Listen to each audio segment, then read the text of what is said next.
Salut à tous, alors un youtubeur allemand a fait un test de la i208 sur une borne Unity et donc il a fait une vidéo en gros de 3% à 85% de recharge avec la Peugeot i208. Donc on commence avec 3% de rechargé, c'était même 2% d'ailleurs. J'ai commencé un tout petit peu en retard à la vidéo, mais c'était bien à 2% que ça a commencé.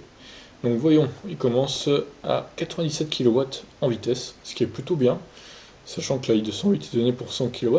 Poursuivons. Alors au bout d'une minute 30, ça passe à 100 kW, donc c'est respecté, le contrat respecté. Peugeot nous a pas menti pour le coup. Elle charge bien à 100 kW cette voiture, ce qui est plutôt pas mal. On poursuit avec 2 minutes 97 kW, donc c'est retombé un petit peu.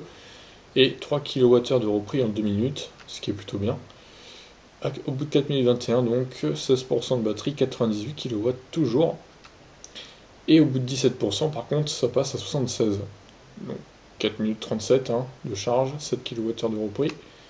Au bout de 10 minutes, c'est toujours à 78 kW, donc c'est plutôt une très bonne vitesse. 78 kW, c'est autour de la vitesse max du Kona et du Niro. Donc à 31%, c'est plutôt pas mal. Ensuite, on poursuit.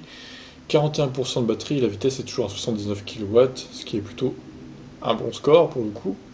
13 minutes 56 et 19 kWh de repris. Alors par contre là, 46% de batterie, ça passe à 52 kW, donc petite chute quand même. On passe à 57%, 53 kW toujours, 21 minutes 43 de recharge, 27 kWh. Alors, ils ont repris 30 kWh en 24 minutes 56, donc moins de 25 minutes pour reprendre 30 kWh, ce qui est plutôt un bon score je trouve. 63% de la batterie remplie en 25 minutes, 54 kW en vitesse. Alors par contre, 69% du coup, ça chute à 27 kW. Et ils ont repris 33 kWh. Alors après, 40 à 83%, par contre, là, ça chute vraiment beaucoup. On n'est plus qu'à 11 kW. Là, par contre, sur la fin, la i208, elle a un peu de mal à aller vite au niveau recharge.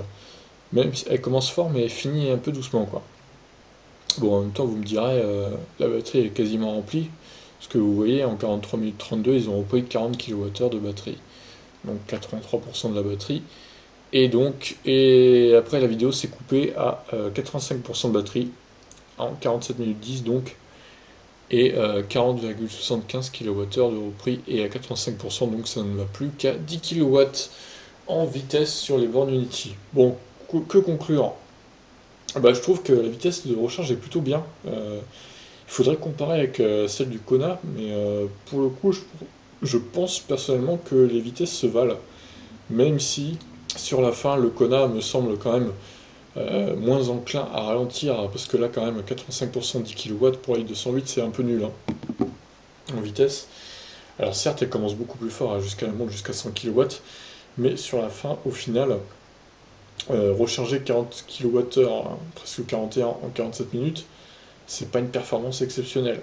Après, ça reste un bon score quand même.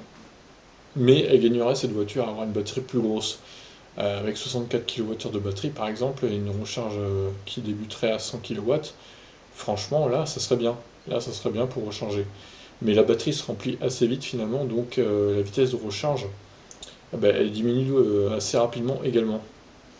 Ce qui est un peu con parce qu'au final on se retrouve avec un temps fou pour recharger 40 à 45 kWh quoi. Sur la fin ça ne va plus qu'à 10 kW donc c'est pas top. Mais globalement, bon, c'est pas trop mal. Ils n'ont pas en tout cas menti sur les 100 kW qu'ils avaient affirmé pour la recharge. Contrairement à Hyundai et Kia qui se sont vite ravisés, ils ont changé pour monter à 77 kW dans leur documentation. Voilà tout. J'espère que ça pourra vous aider pour le choix d'une i208, d'un DS3 Crossback Etans ou d'une i2008. Ciao.